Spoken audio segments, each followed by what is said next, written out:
Hello friends and welcome. I'm Sarah Liz and I am so excited about these cards. I had this planned back in the fall, but I didn't really have the dies for some of the pieces I wanted.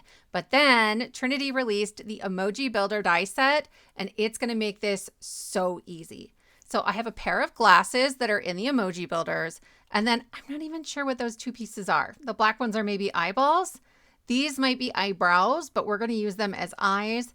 This is for that crying emoji, and I use the largest teardrop.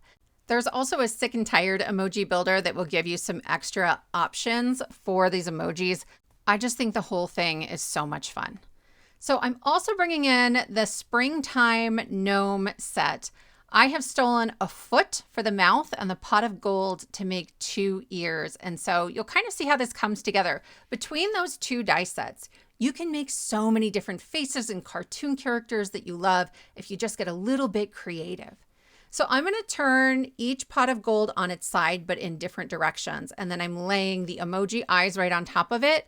And that just makes a perfect ear for our round-faced puppet doctor. I don't know if I can say their names. It's not a fandom set, but I don't want to get anybody in trouble. So yeah, it's a sort of a retro classic pair of puppets that might start with an M. I'm going to go ahead and put the glasses on first because that will let me know where the ears need to go. And I just want them sticking out a little bit, not a ton. And then I originally wasn't going to add eyes. I was just going to let the glasses do the work. But in the end, I think it looks a little weird without them. So these are just, I think, eyebrows from one of the emojis. There are so many different ways to repurpose these. I think Tracy Fear, who's on the Trinity team a while back, did a bunch of different like characters from pop culture stuff that you would recognize using the springtime gnome set. Like there's just so many ways to change them up. I'm going to tuck that teardrop right underneath the glasses to create the nose. That part is maybe the least like the original character, but it's close enough and I think it's adorable. We're going to make our orange-haired friend next, and I'm sort of showing you where I got each of the different pieces. But here is that springtime gnome again, and I have cut the beard 3 times. We're also making the pull and pop box, and so I just thought the shape of the box top was perfect for his face shape.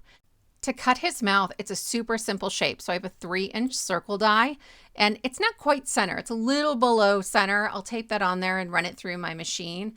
And then I'm actually going to end up stretching this rectangle so it's a little bit taller and we have that black on the inside. I'm going to start by gluing the bottom piece down, but I'm leaving a little room without glue in that top center so I can put a little tongue in there. That comes from that emoji builder as well. I think it's just a small detail that sort of helps make this a more believable version of this character. And I will just sort of slide that in there with my tweezers. And then when I go to put the other piece on top, it's going to be easy enough to just leave a little room in between. To create the hair, I cut not exactly the beard piece. The gnome has 2 pieces that include the beard. And this is the piece that is actually meant for the face.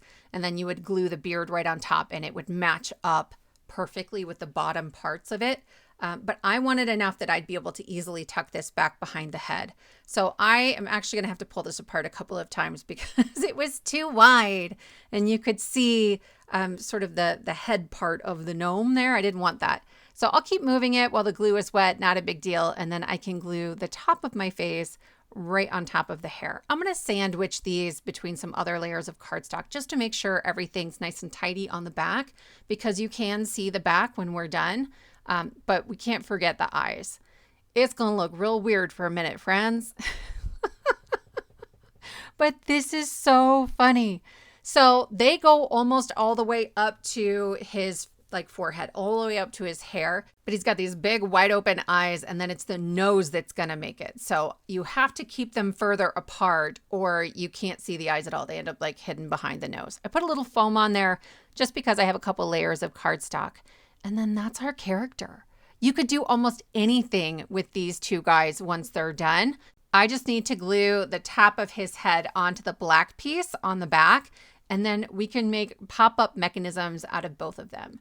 For this character, I am making the pull and pop box, which is great for gifting today, but I've repurposed that die set to make just pull and pop cards, like mini cards before. And so I'll link to a video below where I do that in case you're like, I don't want to make a box, or I don't want to have to store a box until it's time to give it away. That's usually my bigger concern. I just think that the die set is brilliant. So this is the circle shaped card die set, and I just cut the card base, but there's dies in there to make a donut as well, and it's fantastic. And then there's tons and tons of add-ons. I'm going to put the fold to the side on this one, and I've brought an Emergency Card Essentials die set number 2. It's a set I designed for Trinity, and I am just stealing the pop-up mechanism. It's too big, so I'm going to show you how to cut it down. I'm going to start by folding all of the score lines. They're all mountain folds. I just stick my thumb in there to get it started going the wrong way, and then I'll fold it back on itself. To install this, I want to fold the 2 corners up, and then this goes right in the fold of the card, but you can see it's going to show if I do that. So I am measuring the fold of the circle shaped card. It's about 1 inch. So I'm going to take this to my trimmer and I'm going to cut it down so it's slightly shorter than 1 inch. I need to keep the part of the mechanism where the 2 diagonal folds meet at the bottom middle. Then I can fold those 2 pieces up again, and you can see I've got excess hanging off. While it's folded, I will trim off the excess. And what I just did was to take the exact same mechanism and cut it down to be smaller so that it will fit in this shaped card, okay? But essentially all the angles are now still the same. I'm going to label these A, skip B, label C, and D because there's 4 sections on here. I'm going to fold back A and D, and those 2 flaps are going to get glue. Then I'm going to line up the fold in the center of my mechanism with the fold in the middle of my card. While the glue is wet, I will fold gently closed, and if it moves a little bit, let it move. Okay, it means it wasn't quite centered, but open it back up gently and it should be perfectly installed. Let that glue dry a little bit, but then play around with it. Make sure everything's moving the way you want.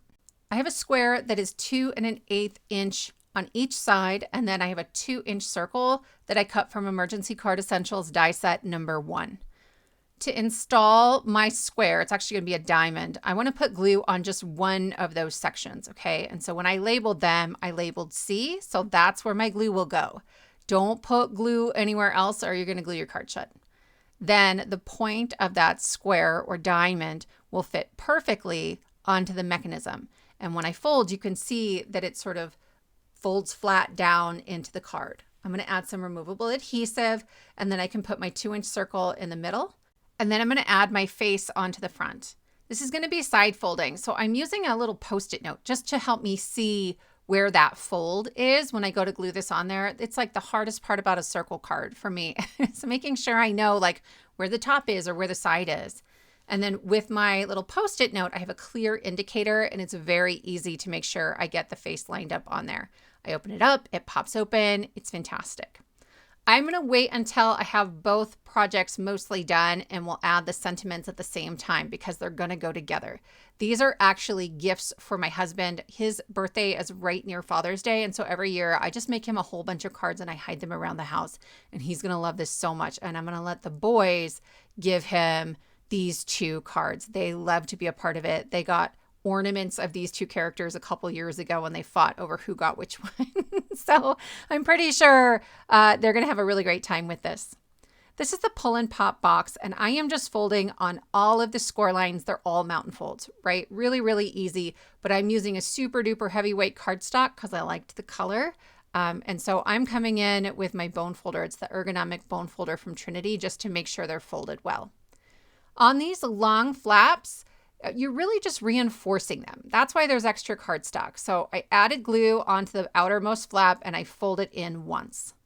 Then on either end, the short ends, I get again a chance to sort of fold those over and reinforce them, but they're short flaps from the side that tuck right in there so that your box is held together really, really beautifully. I will also link below to another video where I made this box, and there's a double pop-up that comes out when you pull the box drawer open. So this is going to have 1 pop-up. That one has 2. The piece I'm working on right now is the sleeve that goes over the box. And again, all of these are mountain folds. It's just that my cardstock is super duper heavyweight. And so I'm having to do a little wiggling. This is the mechanism for the pop-up. again, all of them are mountain folds. Really, really easy. Every fold for this box is a mountain fold. I want to take this short flap and add glue, and I'm going to glue it onto one end or the other. It doesn't matter. They're the same, right where that hole is. So it will line up perfectly in the center of that hole. See that? Okay, so I'm just glued on the one side. Then I have my box folded on the first score line, and there's a pretty obvious place where you can fold it and the whole thing folds flat.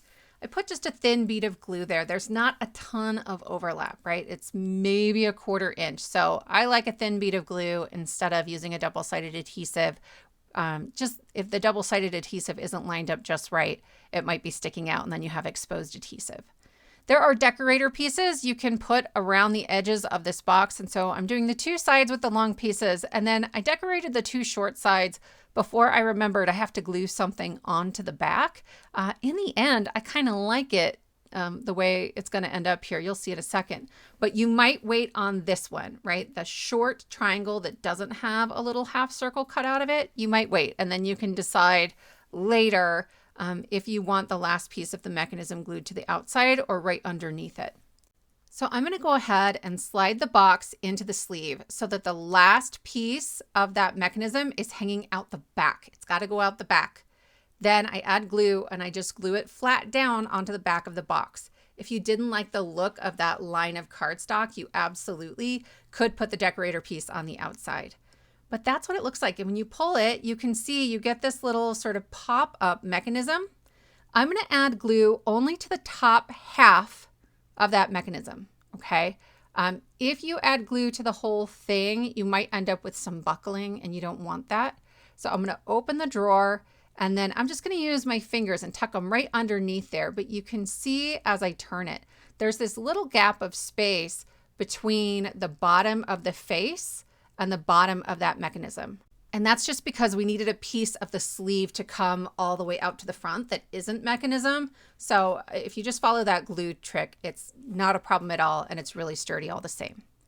So this is Emergency Card Essentials die set number 1. And on the back of the packaging, there is a QR code that gives you an entire set of sentiments. There's circle sentiments and there's rectangle sentiments. And I love this one. We'll be friends until we're old and senile, and then we'll be new friends. So our doctor puppet will get the first one, which seems a little more sane. And then our red-headed guy is going to get the funny, then we'll be new friends. And I'm going to put it on the inside of the box with an action wobbler. There are 2 sides to the action wobbler. One is a hard plastic. The other is more flexible and clear. I like to put the clear part onto my card base or the inside of the box because sometimes you see it. So I want clear on the bottom. And I will just remove that adhesive. This is like a little plastic spring and it wobbles around in there. And I just think it's a whole lot of fun. So I will set that in the front of the box. You can see it wobbling and moving. That finishes our 2 projects for today, my friends. I hope you're inspired. I would love to know what characters you think we could make with the Emoji Builder die sets, and maybe that springtime gnome set. Also a reminder, if you have Emergency Card Essentials die set number 1 or number 2, be sure you're scanning the QR code on the back so you can download free sentiments that you can use on all your card projects. Thank you so much for spending your time with me, and I will see you next time.